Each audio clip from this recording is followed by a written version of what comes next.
when we're working with precision feeding and precision nutrition, we're looking at nutrient conversion. We want to maximize nutrient retention. We want to make sure that protein, that phosphorus and calcium that we're giving to that animals are being retained to its maximum. And more than that, that is retained in the right components. Swine it.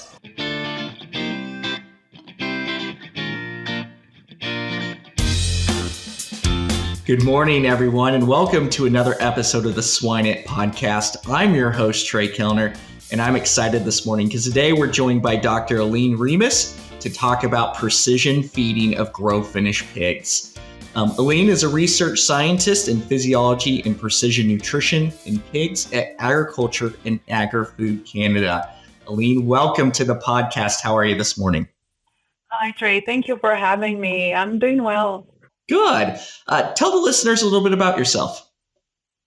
So I grew up in a pig farm, in a very small farm. My dad had like 100 souls, and that was about my first job. So it's how I came to learn about swine production and how I started to love and see my future there. So I did technical school. I did undergrad in animal science. I come from Brazil originally, so I studied in Santa Maria in the south of Brazil. And already in my undergrad studies, I heard about precision feeding. I fell in love with this, and I confess that my first actually view of it was like, oh, it's never gonna work. You know, I was coming from a farm. I was like, oh, no, it's never gonna work, but let's give it a try. And was my advisor at the time, Dr. Lovato worked with Dr. Pomar, and they introduced me to a former student of both of them, Dr. Hauschild, who was starting a precision feeding program in São Paulo State University. So I went there to do my master. And during my master, I came to Canada to do an internship, and they invited me to do a dual supervision PhD. So I studied at Quebec in Laval University and Brazil in UNESP, and I did all my experiments here in Agriculture and Agri-Food Canada.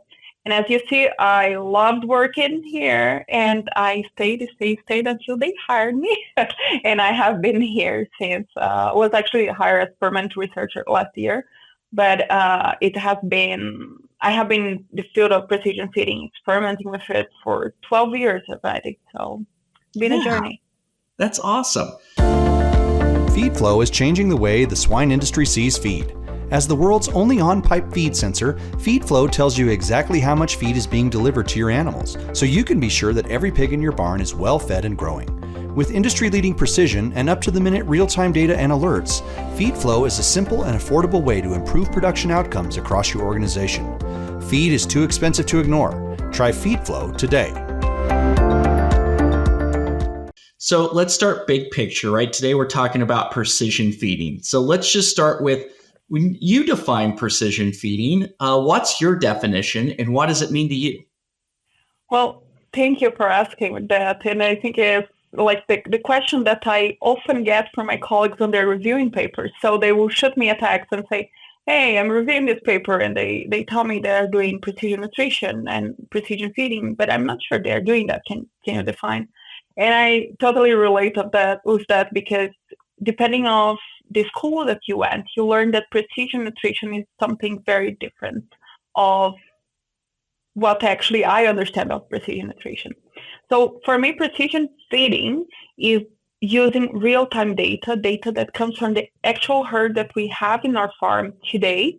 And we get that information on feed intake and weight gain, and we estimate the requirements for a very small group of animals.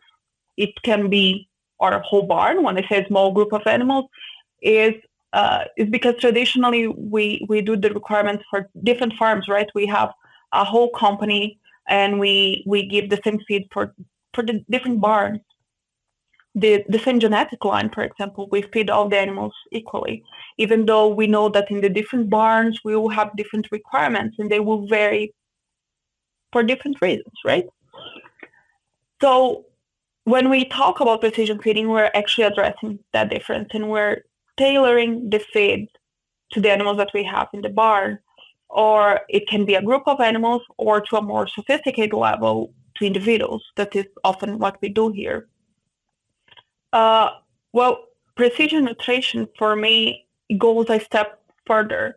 It's not only providing the animals with the right amount of feed in the right composition. It's one more actually. We're actually tailoring nutrients for the individuals. There is a component of time, the change in requirements that happen over time, but comes also from the perspective of understanding that a fast-growing pig won't use the nutrients in the same way than a slow-growing pig. And we should not be wasting nutrients in that slow-growing pigs. We should actually maximize nutrient conversion, which is a different concept. Often in farms, we're going to talk about feed conversion, right? When we're working with precision feeding and precision nutrition, we're looking at nutrient conversion. We want to maximize nutrient retention. We want to make sure that protein, that phosphorus and calcium that we're giving to that animals are being retained to its maximum. And more than that, that is retained in the right components. And when I say that is, we can have animals performing super well, having a great average weight gain, a great feed conversion, and you go to the slaughterhouse and it's fat, or it's worse than that, it's even not fat in the carcass, it's visceral fat, right?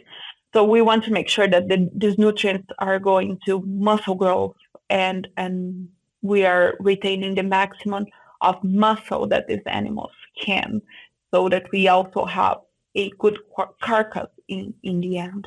Does that make sense? It does. Yeah. And thanks for providing that for our listeners. So let's break down your definition and the application of precision feeding kind of piece by piece. And I think maybe the best place to start is with any kind of precision feeding concept, we have to have the correct mathematical model, right? Oftentimes when I explain what I do as a swine nutritionist, I often say it's really just applied mathematics, right? So maybe explain about how we generate our models. And let's just use the example of like amino acid requirements. So how are those models generated? And then how do we then use those models to help us install the precision feeding concept? Oh, Trey, when you say that apply mathematics, you make me think how much I hate math at school. And today I say, I do mathematical modeling. And I always think that I wish I could go back to the younger me and tell her, see, this that you're learning, this differential equation actually have an application in real life. And I think that would be much more interesting if we could go like to elementary school or high school and tell people like, you actually use this in your daily life. If you want to be a swine nutritionist, you can calculate how much nutrients the animals need, and you can optimize economics, you can optimize nutrient retention. I think we don't have that perspective in the school, and if we had it, it would be amazing how much would thrive and make learning math more interesting. But going back to the point, as a trained nutritionist, what I learned in developing models is how biologically it can apply. It's not about how sophisticated the model is, how complex the model is, how much you can code. Is not that in the end it doesn't matter. What really matters is biologically, does it make sense? That's a very good point. Yep. Yeah. So what we have been doing in the precision feeding model is we actually develop empirical models, which is let's break down to regressions, which is everyone is familiar with. So we do regressions of how much the animals will grow and how much they will eat. So let's imagine that we have data, 15 days of data of individuals or a group of animals that we have in our barn. So we know how much is their average daily gain and how much is their feed intake. And we do a very short projection. We say, well, I have all this data in my regression, and I will just project one more day because I just want to know in a window of 24 hours how they will do so that I can formulate the diet for these 24 hours. And it's basically what we do. So when we use this first part of the model, which we call the empirical part, with the regressions.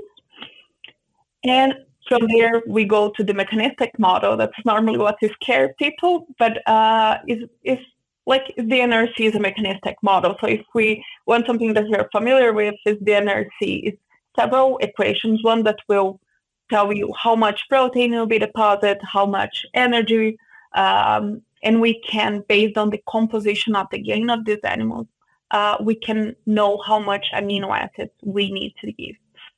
So a quick example. I know that my pig is gaining one kilo, or would be about 2 pounds, a little bit less, right? And I know they're gaining that, and they're about, let's say, 100 pounds. So 16% of their average dead gain is protein deposition. And from there, I know how much amino acids I have to give, because I know how much amino acids I have in 150 grams of protein deposition, for instance. So it's just like a series of differential equations that we have inside that we go calculating based on the biology of the things, how the animals are using those nutrients. And it's as simple as that. Now, the main kick is when we use the precision feeding model that we develop, it works exactly the other way around than the traditional models work. So a traditional model tells us, well, based on this genetic line, I know that the requirements will be, for this phase, 1.10% of lysine, and they will have this amount of protein, this amount of lipids, and you should reach your target weight in 21 days. And then you give the feed, and in 28 days, you predict again, and you go doing your phase. And it's normally how this phase feeding system works all around, right? The nutritionists have his model that is developed by genetic company or their own nutritional company, or some will use the NRC, the neural, or so on, and they will predict. The precision feeding model doesn't work like that. It's actually the opposite. He gets what the animal is doing, and then he says, well, he's gaining 2 pounds, so he needs this amount of nutrients today. And then you feed again the model. Every 24 hours, you feed data to the model, and you go predicting day by day. And it works also for the group, which is important to say. When we're talking about individuals, I say each one of the animals, but using this type of model or this type of real-time data also works for phase feeding. If you actually know the growth of the animals, if you know how much feed they're eating, you can actually adjust your phase feeding system to a much better level. And I invite you to if you're ever curious to see like how we do this in the experiments, you see that across our experiments, you have very different values of lysine requirements for the phase-fed animals. So we have the same weight, very similar genetic. We normally work with early growers here. And you see that the lysine levels will vary a lot from one of our experiments. And is why we normally don't use like a fixed level. We could use like, well, we know that the recommendation for this genetic line is 1.10, but we rarely will use 1.10. We will actually estimate the requirements for that group, and we'll take our precision feeding model, and we have the average estimate. And then we add 15% to that average pig in the first day of growth. And we know that we'll be feeding about 80% of the population to their requirements or above it. So we know that we're limiting the growth of 20% of our pigs. And it's a compromise that we do for two reasons. One, we don't think economically would make sense to feed all our pigs to maximal growth. I don't think picking that 20% would give the return on investment enough for us to the added cost of feeding all those animals to that level of requirement. And two, we also decrease the environmental excretion of those nutrients. So it's a double compromise. And funny enough, in precision feeding, often economics and environment go side to side, because because what we're doing to decrease environmental impact is actually decrease nutrient supply, which is what is expensive for us, right? So they normally go side to side, and as we don't see difference in growth performance, you're just saving money as you're saving nutrient excretion. Let me know if it makes sense what I'm saying, or if you want like that I explain a little bit better the phase feeding. I always have the impression that when I try to talk about individual precision feeding, then multi-phase feeding and phase feeding, it becomes kind of a complex topic. Yeah. Yeah. So maybe for our listeners here, and then we'll kind of get into the next space here, which is kind of hurdles of implementing it on the commercial level, right? So a couple different concepts here that we should break down for our listeners, right? Is let's start with phase feeding, right? So definition of phase feeding, from there, at least from your perspective, what would you give there? So when I'm talking about phase feeding, I'm talking about 4-5 phase feeding systems. So we start with let's say 21 days phase feeding. So we go decreasing the concentration of the diets as the animals grow. I know that the phase feeding will vary a lot depending on the company. So here we normally see a 4-phase feeding. We still see 3-phase feeding a lot. If we go to Denmark, we will see 1-2-phase feeding. If you go to United States, you're going to see 5-6. The same in Brazil. We're going to have even, I last spoke with a BRF nutritionist, and he told me we're doing 8-phase feeding system. So it's more you have phases, shorter are these phases. That is the definition. And we just try to match those requirements as close as possible. Yeah, and for our listeners, when we talk about phases, within the phase, that diet formulation is the exact same, right? So when we talk about 4 phases or 5 phases or even 9 phases, right, that formulation is the exact same, whether that pig is, we'll use kilos here, 30 kilos or 45 kilos, or, in pounds, like 70 pounds to 100 pounds, right? Those requirements are different at that body weight in that protein deposition and that lean deposition, but we feed that same diet through those phases, trying to hit the average of quote unquote that body weight range or that protein accretion and lean deposition range in rates, right? So yes, thank you. Yeah, so one definition that I've heard of precision feeding, and instead of having 5 to 6 phases, you now from wean to finish have 165 phases, right? Because it's daily, right? Every day you basically have a phase, right? And not only do you have a barn, budget, but you could even have a pin budget. Yeah.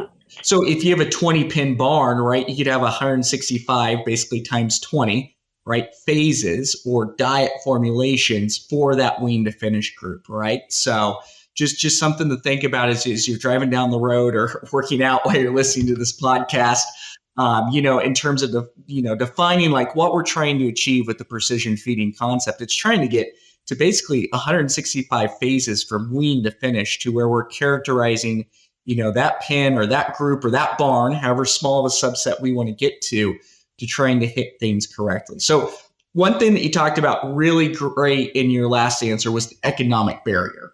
Right? There's also logistic barriers to implementing this concept. So maybe talk about what those barriers are, and then things that you found in your research to overcome some of those barriers and successes that you found so far. Yeah. First, thank you. That was a perfect definition. I think you hit exactly on point. It's exactly what I try to do. We're trying to do 1 diet per day. And then can be 1 diet per day per pen, or 1 diet per pig. So if you have 10,000 pigs, that's 10,000 diets a day that we do. And you hit the point. When we give that definition, the first thing we hear, how many silos I will need? How I will store that feed? That's just impossible. So instead of using, when you're doing an 8-phase system, you will receive 8 feeds at your barn. when you're doing precision feeding with 165 feeds, you actually will have only 2 feeds. We just formulate 2 feeds through the beginning to the out. So you just will need 2 silos. You have one, or the feed is highly concentrated. We're talking amino acids, calcium, phosphorus, and then we call that the diet A. So we simply give a simple name. And B, which is a very diluted diet. So you can think of diet B as honestly, what we do is basically corn. Our diet B is basically corn. So you think a concentration of corn is that. We will adjust a little bit calcium, phosphorus. We will throw the minerals there, like the microminerals. But basically is what you get, corn in the diet. Sometimes if we want to have a better amino acid balance, we will mix corn and wheat. But we are talking about a lysine concentration of 0.3. When it's highly concentrated, our diet B, we hit 0.4. It means that we are finishing the pigs at something like 400 pounds, 100 kilos would be, yeah, I'm right? I sometimes get lost between the covers. So we're finishing them what we consider early. So then we'll have a diet B that's a little bit more concentrated. Our diet A is different than initial growing phase. What we often see here is that initial grower will have 1.10% of lysine, give or take. We'll have a much more concentrated diet A. We'll be hitting this diet A at 1.2% of lysine, or even 1.3, depending the starting weight of our phase, because this diet is formulated to the most demanding pig of our group, and our diet B is formulated for the least demanding. And as we go mixing daily these diets, we reach the concentration for each one of the animals or for each pen. So to implement precision feeding, you need a system that can mix 2 diets for you. Yeah. And you need an identification of these animals. So we use RFID tags. If you do restability, it's the same tags that you use in the restability program, that you can follow the animals from when they are born to the moment that they go to the slaughterhouse. Is exactly the same thing. Low radio frequency ones. They're also used in beef and so on. For us, they cost around $1 per tag, or used to, because it's so long that we don't buy them, because we just reuse them. I confess that the last one we bought might be 6 years ago, so probably they went up. But it gives you also an idea of how much you can reuse these tags if the animals don't eat them. But we did learn a little trick. You cannot put the tags outside the ear of the pig. You have to put them inside the ear of the pig. And then it works pretty well. They don't like very much that someone goes play inside their ear. So when I say inside, it's the inside side, not inside. Yeah. Before people say, "Oh, these people are torturing animals and they're putting their tags inside their ear," not exactly, it's the side. So we need going back. We need a system able to mix the feeds and able to identify these animals. If you're doing in pen, you don't need to identify the animals. You just need the feeding system, and you need to be able to weigh them time to time. When we do individual precision feeding, we ideally would like to have the weight daily, but we don't. We have the weight weekly.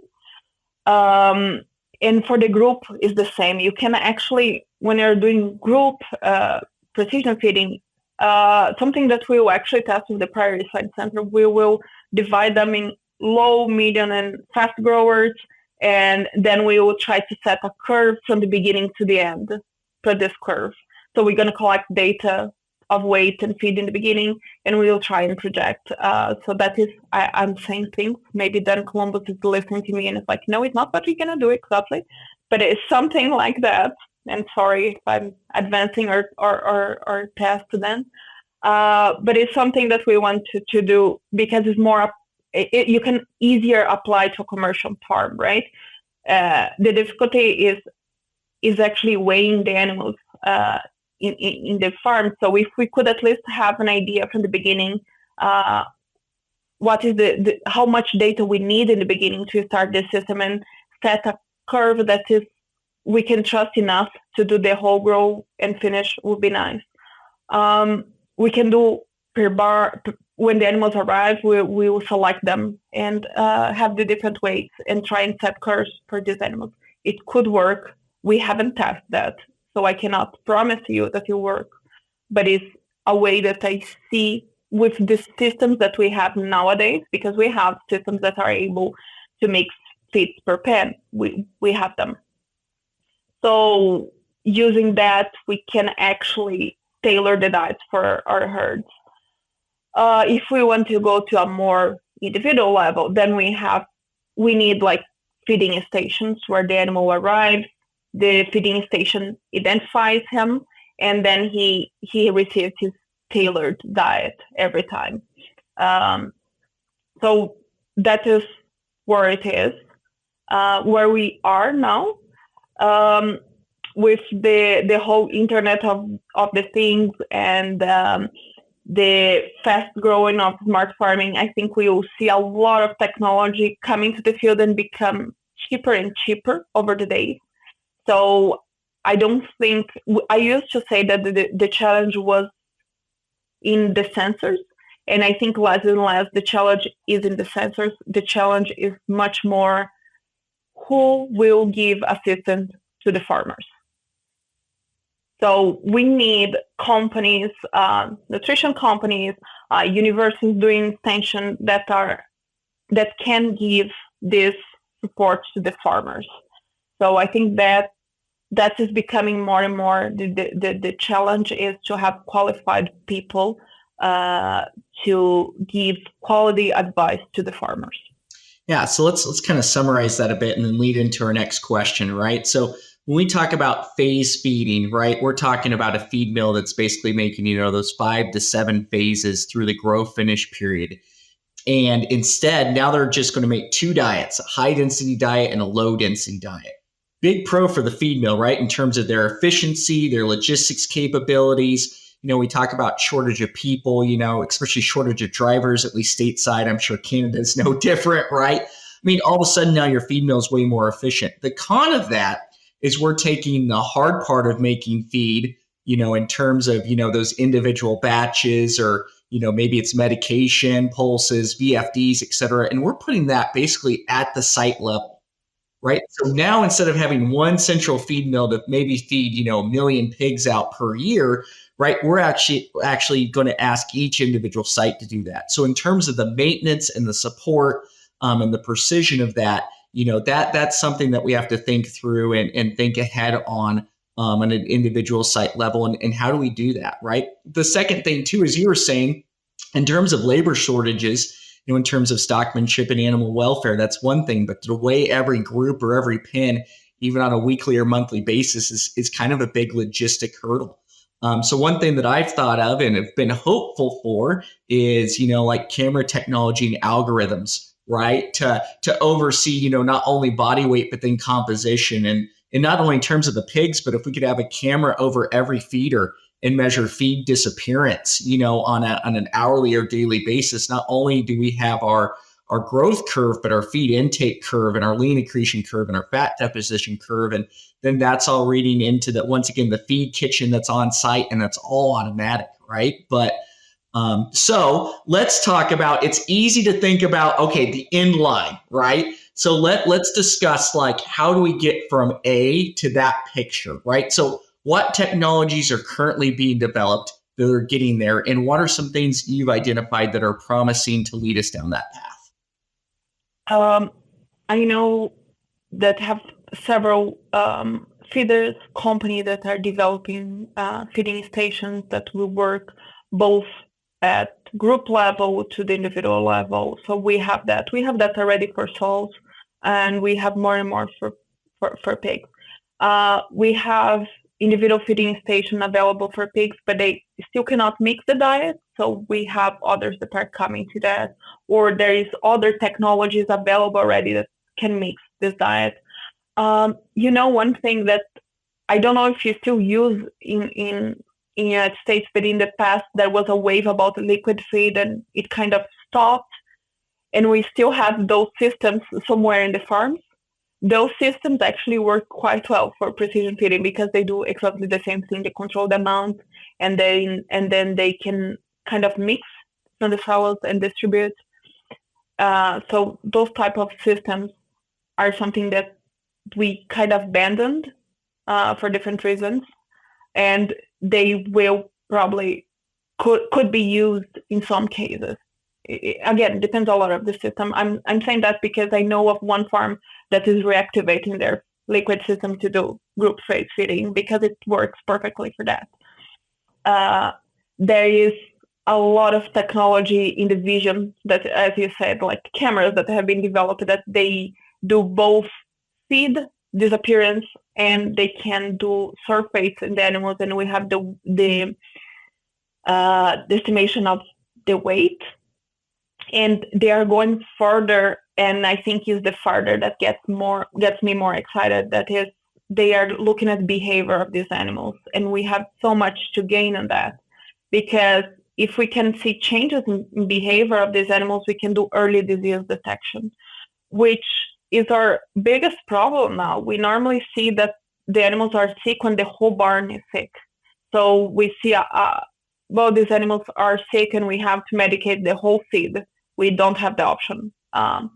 If we can actually early identify those animals, we can treat the animals that are actually sick. We don't need, we can tailor these diets as well. And then going back to the precision feeding, we can actually then adjust these diets for the animals that are sick and modify this diet. We have seen so much research coming up in changing the amino acid profile for the sick animals, and we can so easily do that with precision feeding, with feeding stations that can mix, or with the group phase feeding, which we can do for the pen. So that is fantastic. Vision systems, I really think, is the future for the weight and for the feed disappearance and the feeding the behavior actually of the animals. I think we will see that more and more. My take on that is it has to be farmer friendly, because we have seen some systems coming out with 1,000 alerts, and the farmer barely have time to breathe, let alone to answer 1,000 alarms. So I think there is a lot of development to be done in the field, but I think we're walking fast toward that. Yeah. So last question here before we kind of get into some fun questions in here is, once again, it's easy to think about, what could be, right? When we talk about, well, hopefully it's not 2030 or 2040 till we have this implemented, right? But to think futuristically and think about, a barn design or, a feed system design on how we can do this, and where do we set up cameras and, use it to help us market pigs better or pull pigs better, right? All those things. But, one thing that we all struggle with, whether it's Canada, US, or worldwide, is simply just even out of feed events. So, think about that, right? In terms of, okay, how do we get to precision feeding? Well, where are we at today? And what are those small stepping stones or, stairs to get to that ultimate view that we were talking about, in 2030 and 2040? So just break down something as simple as out of feed events. What technologies are currently available to help us decrease our out of feed events and hit our growth targets, and with just our simple phase feeding strategies that we have today? Out of feed events is something that I wish I had data, and I think if we had more data of it, we would move way faster towards implementing these technologies, because we would have a real number to say this is how much growth we're losing because out of feed event, and this is how much we're losing in animal welfare. We know that if the animals are for more than 17 hours without feed, we start to have very significant losses. So I do not have the data on that, but I know there are systems that are able to both measure in silo disappearance and in-line passage of the feed, so you have an idea of how much feed is coming out of your silo. We have in-pen feeders that also do that, measure how much feed is passing, so you have an idea of what you have, and you solve that problem of being out of feed. But there is another advantage to that. Often when we receive feed in the farms, we just top up the silo, right? So we have remaining feed in that silo and we have no idea. And often we'll give, so if we're giving to finisher pigs a more concentrated diet, yeah, that's okay. They will grow very well, and we're going to have excretion of nutrients, but at least we're not losing too much in growth performance. But if we're doing the other way around, well, we will have problems with growth because it's the wrong diet for the wrong animals. We likely will have mycotoxins because we stay too long there, that feed inside that silos. I don't know how it is for you, but for us here, we have still some problems with humidity, even if our silos are quite good. Like we have, it freeze and defreeze all the time. So we have these problems, especially in the spring and autumn. In the fall, we do have these problems. So having an idea what we have there will help us to take a decision on whether we get rid of this feed or we actually, find a solution for that feed, right? I think it will help us a lot. One thing that I will add that's not necessarily linked to the out of feed events is I talk a lot about precision feeding, but I didn't give you any numbers. And I think the people that are listening to us are thinking, well, it sounds fantastic. I get what Trey said, that we'll need less manpower and the feed mill will make money, but what I will gain as a producer or as a nutritionist, right? So in our research, and keep in mind that these numbers come from 2014, 2016, where feed was cheap, where soybean, corn, and wheat was like accessible. And we, by tailoring diets, whether it was for the group or for individuals, we're gaining from $8 to $12 per animal in one cycle. So you can think that the return on investment, you pay these feeders back quite easily if you're gaining $8 per pig.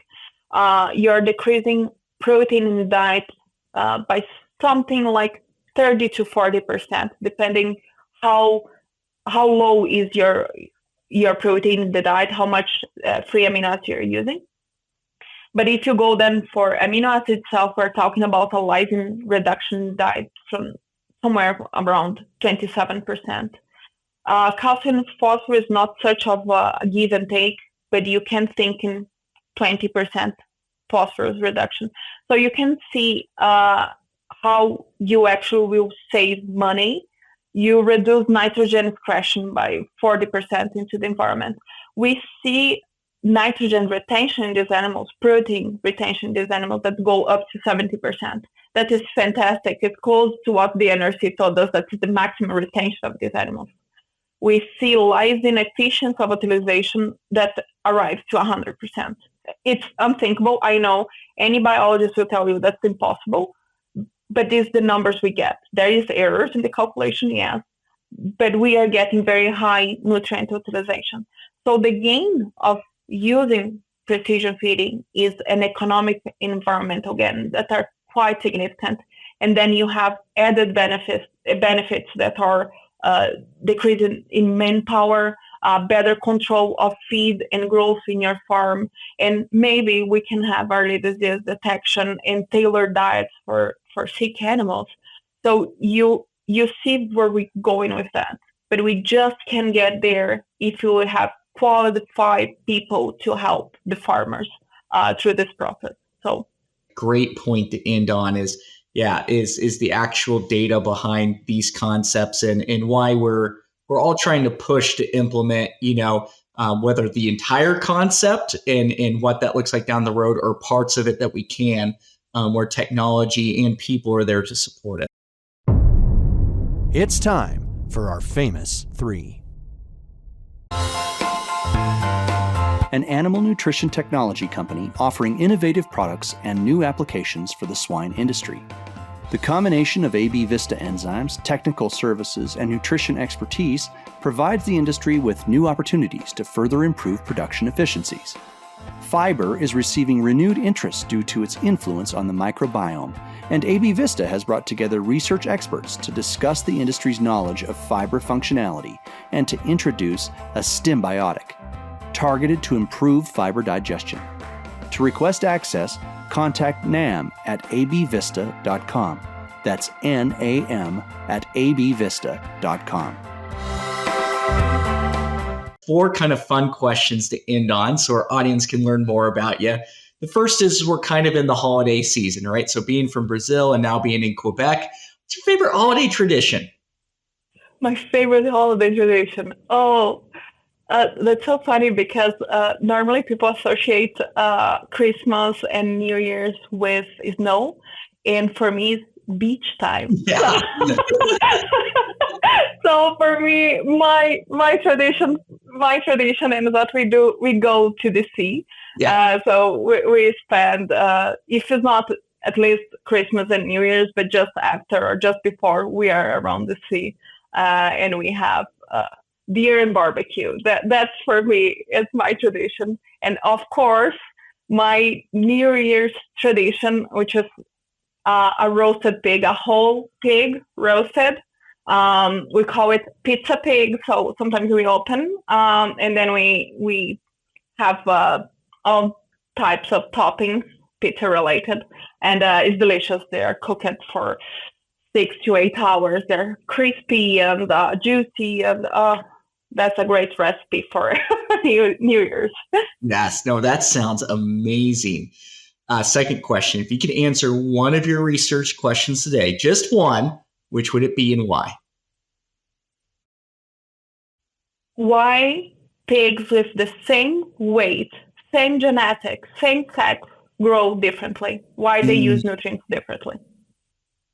Yeah, that would be good to answer. Yes, probably multifactorial, but good to answer, right? Third one, what's the biggest hurdle that you've overcome in your career that you're the most proud of? I think moving to a new country and learning 2 languages, learning about a different production system, learning about a new culture, and getting in the system. I think for me, that was a big change. Coming from Brazil to Canada was a big change in culture and in production as well, the way that production is done. So to basically start from zero was something that at moments made me want to give up and simply go back home. But I'm very proud that I stayed because I'm so happy here I am. I love Canada. I love work with the Canadian producers, and I'm really, really happy here. So yeah, that's a big thing. Yeah. And the last question, what's the best piece of advice that you've received or given, let's just say the past month or so? Speak up. I think often we assume things. We assume that people understood you, that people know what you want from them. So it goes especially from the management side, right? When you're managing your team, whether it's in the barn or even for me in research, we think people understood what you mean, but it's not necessarily. So the speak up is not necessarily like, it's more like actually say what you mean and how you feel and what you expect. And when something goes wrong, also say how it makes you feel, because people will often assume, oh, she's a tough cookie, she can deal with that. And sometimes it's not true. And it makes for a more dynamic team, because I think it goes to a more personal level of management. Yeah, thanks for sharing, Aline, and thanks for joining us. And to our listeners, thanks for listening to this episode of the Swine podcast. Hope you check out more of our content that comes out every week. With that, have a great holiday season, and we'll catch you the next time.